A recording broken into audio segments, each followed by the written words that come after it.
আসসালামু আলাইকুম। আমরা আজকে পুডিং বানাবো। তার জন্য আমি অলরেডি চুলায় গরম পানি বসিয়ে দিয়েছি।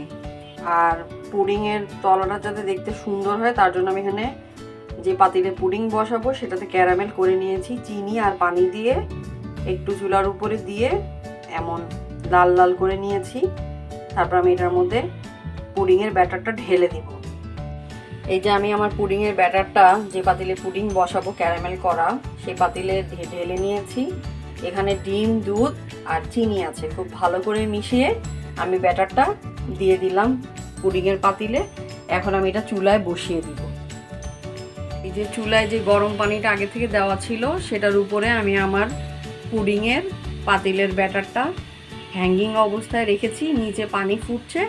এখন আমি উপর দিয়ে দুটো ঢাকনা আর একটা শিলপাটার দিয়ে দিব।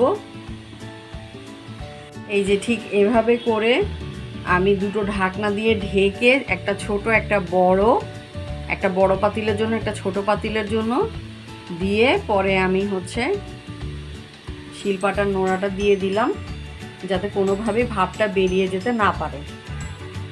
আমার কাছে এই পদ্ধতিতে ইজি হয়, কারণ এখানে পানি ঢোকার কোনো ভয় থাকে না, পাতিলটা হ্যাঙ্গিং অবস্থায় থাকে। এখন আমি নিশ্চিন্তে মনে ঘুরে বেড়াতে পারবো আর আমার পুডিংটাও হয়ে যাবে অনেক সুন্দর করে। এই যে 20 মিনিট পর এখন আমি ফিরে আসলাম। এখন আমি দেখব এটার কি অবস্থা।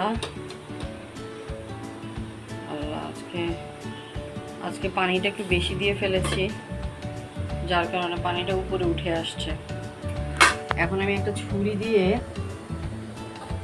ছুরি দিয়ে দেখব এটা হয়েছে কিনা।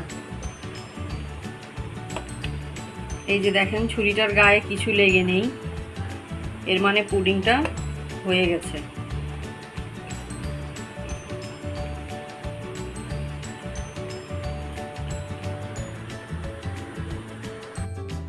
এই যে মাশাআল্লাহ করে আমার পুডিং হয়ে গিয়েছে। এখন আমি এটাকে পাত্রে ঢেলে নিব।